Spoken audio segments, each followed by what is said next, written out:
প্রধানমন্ত্রী কিছুদিন আগে আমাদের পানি সম্পদ মন্ত্রণালয় এবং যোগাযোগ মন্ত্রণালয় আমাদের মন্ত্রীদেরকে এবং সংশ্লিষ্ট মন্ত্রণালয়ের সচিবদেরকে ডেকে আমাদেরকে কতগুলো এলাকা আছে যেগুলো নদীর কোল ঘেঁষে যে জায়গাগুলো পড়ে আছেন কোনো কাজে লাগাচ্ছেন না,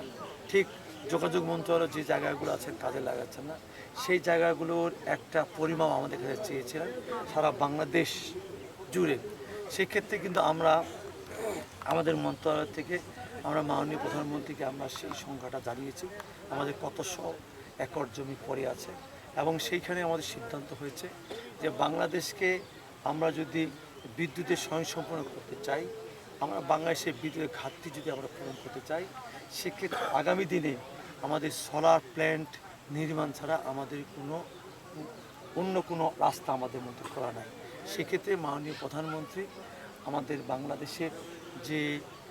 নদী বলেন, আমাদের বাড়ি বলেন, ফাঁকা জায়গা বলেন, যেখানে বলেন মানে 3.5 একর থেকে শুরু করে 300 200 যত একর পাওয়া যায় সেইখানে প্রয়োজনে আমরা বিশেষ করে বাইরের যে কোনো দেশের যে কোনো প্রতিষ্ঠানের সহায়তা নিয়ে আমরা এই সোলার প্ল্যান্টগুলো নির্মাণ করতে চাই।